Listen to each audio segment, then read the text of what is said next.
I think on Monday I had my last class. On Monday, if you remember, I had told you that if you see two pairs of parallel lines here, right?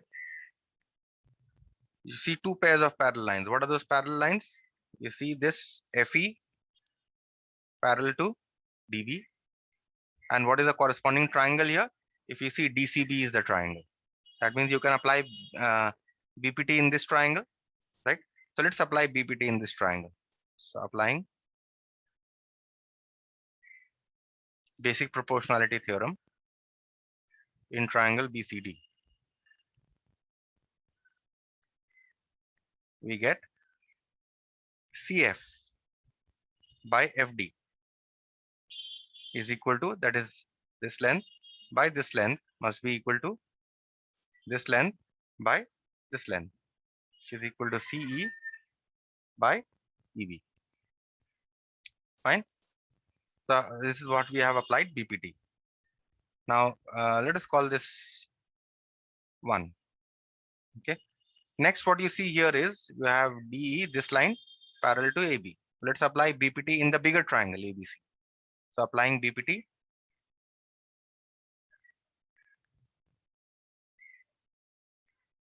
in triangle ABC. What would you get?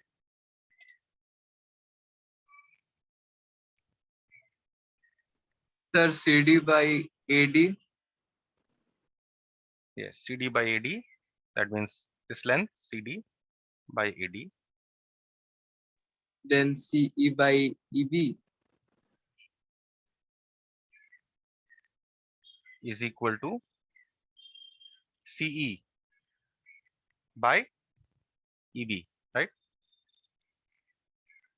CE by EB, right? This is what you get. Now, if you see 1 and 2, if you see their right hand side are equal, right? Both are equal to CE by both are equal to CE by EB, isn't it? CD by AD. Okay. And what if you see the expression here, you have CD square on the left hand side, right? So from 1 and 2, let's try it this way, from 1 and 2.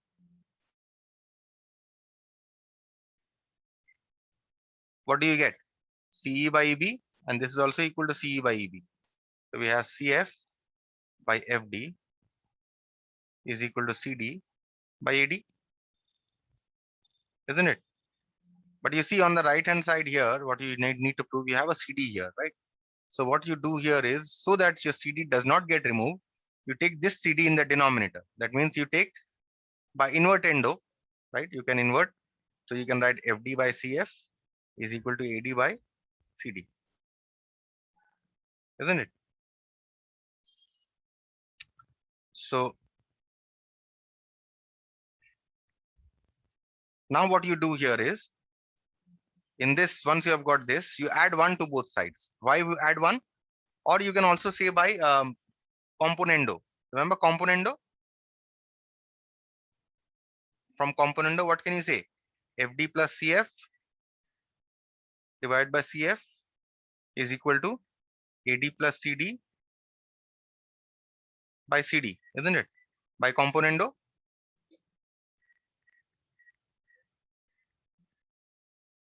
Right? And if you now look at the figure, FD plus CF is how much? FD plus CF is nothing but DC. So right here DC divided by this, you write CF as it is. And what is AD plus CD? If in the figure, if you see AD plus CD is this entire length AC, right? AC. And CD you write as this DC. Now you multiply, what do you get? DC square is equal to CF into AC. That's it.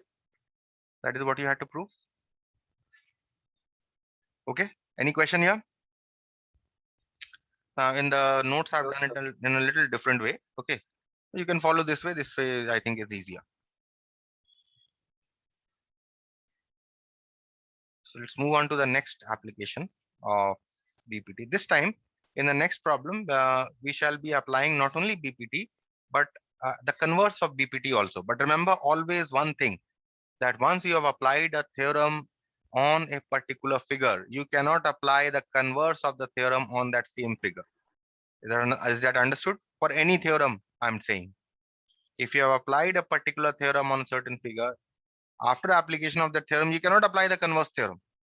Okay. Or if you have applied the converse of a theorem on a particular figure, you cannot apply the theorem again on that figure. Okay. So either you apply the theorem or you apply the converse. Okay. And you can only apply a theorem only once in a figure. Okay. This goes to all your problems. So let us see this figure here. Let's see what we have.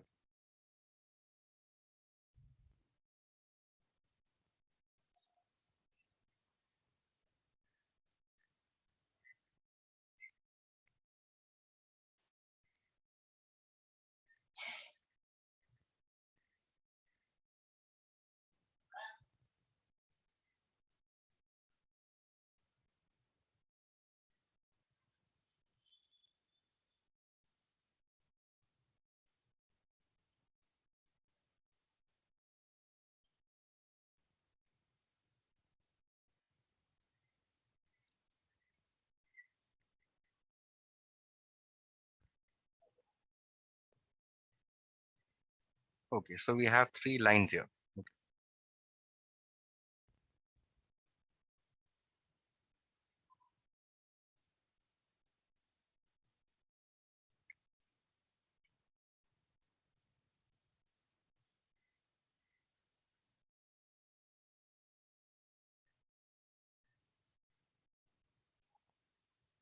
So you have this kind of a figure, and the point here is O.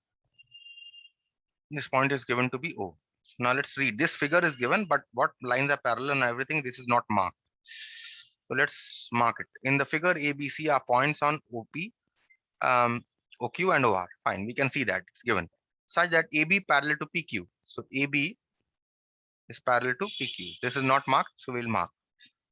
Next, what is given here? AC parallel to PR. AC is parallel to PR. Fine.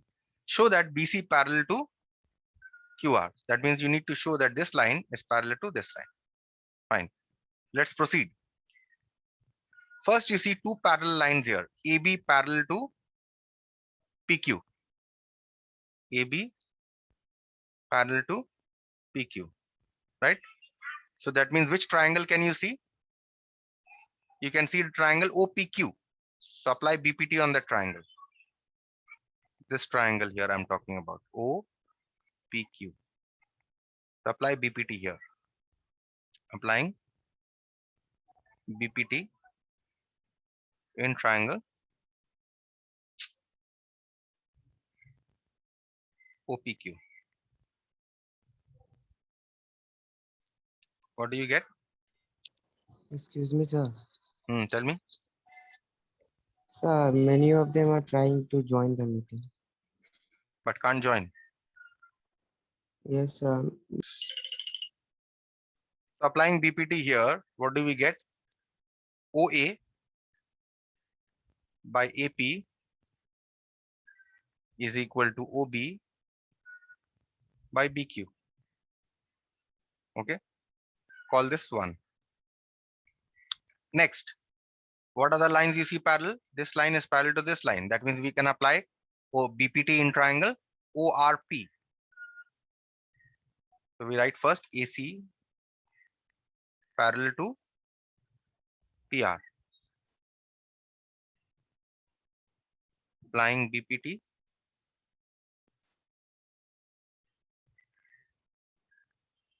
in triangle OPR. If you apply BPT here, what will you get? OA by AP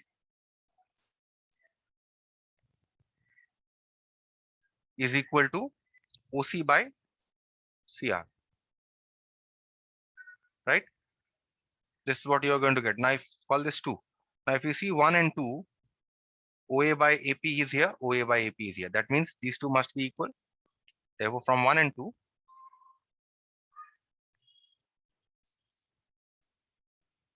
OA by AP, not OA by AP. It should be OB by BQ. OB by BQ is equal to OC by CR, right? From 1 and 2. Now, if you see, look at this triangle, OQR, this triangle here. What do you see? OB by BQ. From here, you see OB by BQ. What have we shown? This length by this length is equal to OC by CR is equal to this